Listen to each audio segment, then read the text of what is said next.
Hoje eu vou contar o caso de uma cliente nossa, quando não era atendida pelo nosso escritório e sofreu uma ação trabalhista de R$800 mil. Então, basicamente, eu vou explicar aqui quais foram os pedidos e como que ela estava numa situação de risco e agora a gente conseguiu resolver. Já se inscreve no canal e curta esse vídeo, porque aqui na Semin a gente odeia processos e a gente trabalha com prevenção, para que o nosso cliente não pague nenhuma indenização.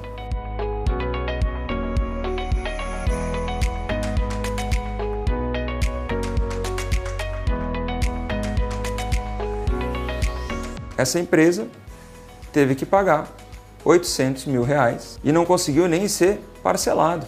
Recebeu uma notificação em 48 horas. É uma promotora de crédito, é uma promotora que por essência é vendas, então trabalham com vendas. É muito caro o custo de lançar todas as verbas na folha como comissão. E o que essa promotora fazia? Ela pagava o fixo, salário base, que era R$1.000 e poucos na época, e o restante, que era o grosso da remuneração, era tudo extra folha, através de transferência bancária ou dinheiro na mão. E isso motivou que uma ex-colaboradora procurasse um escritório de advocacia, porque todo mundo sabe que se tu tem uma folha de pagamento e tu recebe por fora, alguma coisa tem de errado. Só que qual que é o detalhe? O advogado, ele não entrou só com o pedido de extra folha.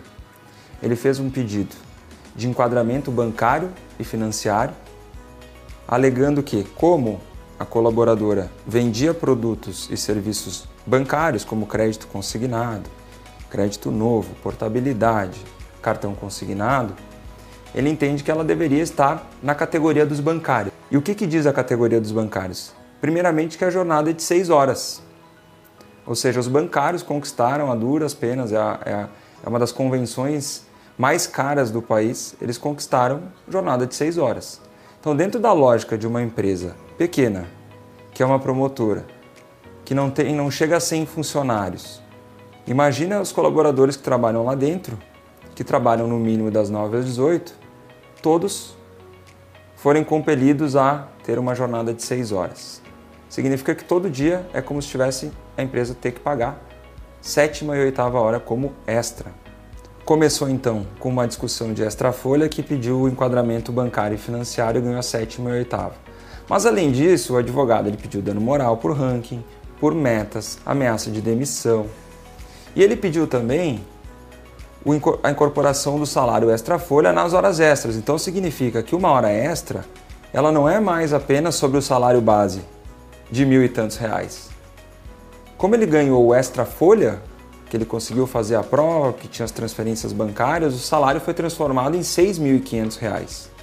Então o valor hora já aumentou e verba foi somando sobre verba. Então, por exemplo, o reflexo em 13º não era mais de R$1.000. O reflexo do 13º era de R$6.500.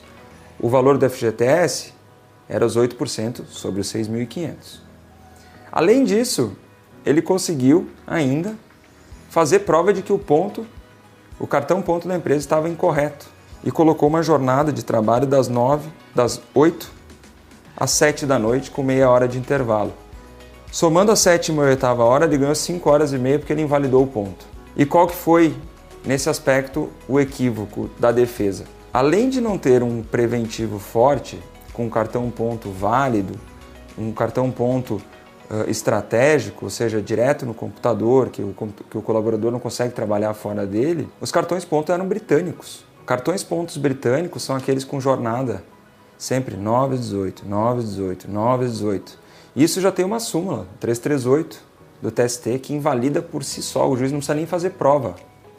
Se o cartão for em horário dito como britânico, ou seja, que são marcações exatas, ele é autoanulável. A colaboradora conseguiu ganhar esse pedido. Só que, além da jornada de 6 horas, que ela ganhou a 7ª e 8ª como extra, vem todos os direitos da Convenção Coletiva dos Bancários. Ou seja, o auxílio refeição, o auxílio alimentação, vale cultura, uma série de outros benefícios que custam muito caro.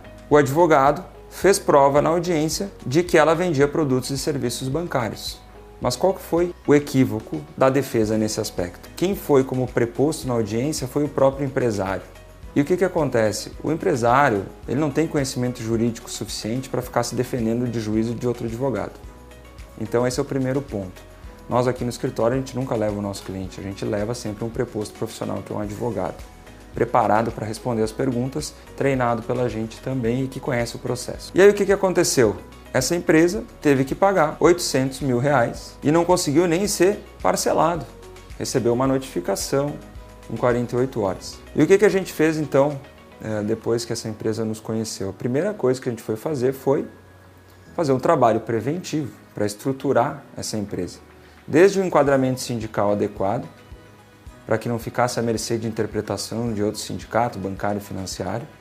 Então a gente localizou um sindicato de correspondente bancário, enquadrou todos os colaboradores, fizemos um contrato de trabalho personalizado, com regras de premiação, com regras de jornada, com regras para justa causa, entregas de atestado. Aí então a gente fez a política de remuneração variável para regularizar o extra-folha, ou seja, tudo aquilo que estava à margem de interpretação, a gente hoje regularizou através de uma política de prêmios, e essa política é anexa ao contrato de trabalho por um termo aditivo e contém todas as regras de elegibilidade, ou seja, quais colaboradores estão elegíveis, então é o financeiro, é o comercial, é o administrativo, ou seja, explicando num documento válido quais são os cargos elegíveis. E para ter liberdade também, porque a gente sabe que os bancos mudam muito as regras de comissão, a gente cria anexos a essa política que garantem que a empresa pode ir mudando as regras no decorrer do mês, ou trimestral, ou semestral, aí depende de cada empresa. E aí, por fim, os prêmios pela CLT, desde que sejam prêmios de verdade, haja uma inteligência jurídica junto com o negócio, para se caracterizar prêmios, eles não integram o salário. Ou seja, a única coisa que ficou refletindo foi o R$1.000 e tantos.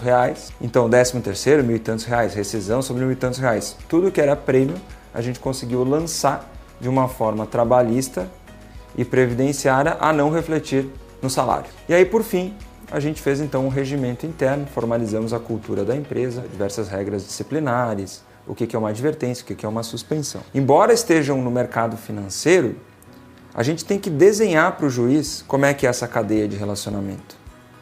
A gente tem que desenhar o que é o banco e o que faz o banco. É o banco que libera o empréstimo. A promotora apenas faz a intermediação da proposta, não aprova crédito. A gente tem que mostrar para o juiz que a gente não tem porta giratória, que a gente não faz DOC, que a gente não faz TED. A gente tem que mostrar para o juiz que o dinheiro dos empréstimos vem do banco, que a gente não é uma instituição regulada pelo Banco Central.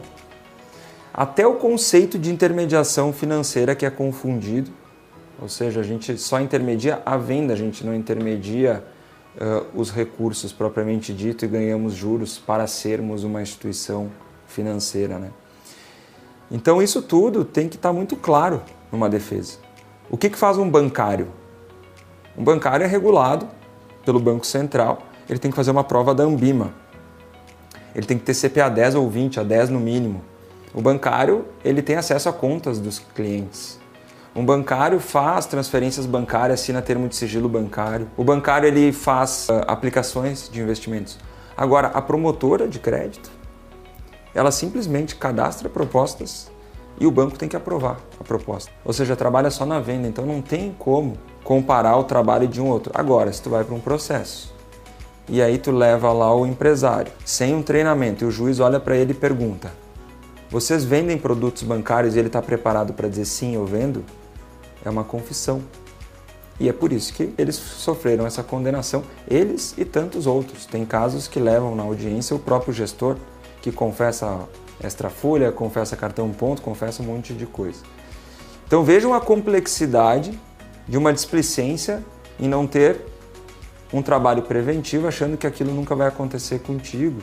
E acontece porque tu paga um extra-folha. E às vezes não precisa ser um extra-folha de 5 mil, às vezes é R$300, que leva a pessoa a buscar um advogado. E essa é uma história que na verdade é de um caso, de uma empresa, mas que acontece com muitas empresas. Sejam elas do mercado de correspondente bancário, que é um mercado de vendas, ou de qualquer mercado. Porque o empresário, de maneira geral, ele é sempre conduzido pelo escritório contábil ou por um jurídico muitas vezes inerte, a não ter uma solução do ponto de vista preventivo para que ele não fique no risco. A contabilidade diz que premiação ou qualquer outra verba pode ser considerado salário. E aí orienta ele, então, a deixar como comissão na folha. Se ele faz isso, ele simplesmente inviabiliza o financeiro dele, a operação não gira. Por outro lado, se ele deixa para o extra folha, ele fica gerando um passivo invisível que gera trabalho para os advogados. Só que tem um detalhe, eu odeio processos judiciais.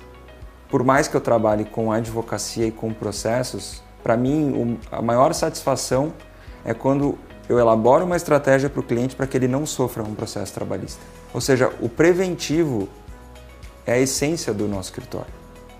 Porque eu sei que para o meu cliente o valor, a entrega, está em ele não ter prejuízos e assim ele fideliza comigo. E não eu ter trabalho em cima do risco dele.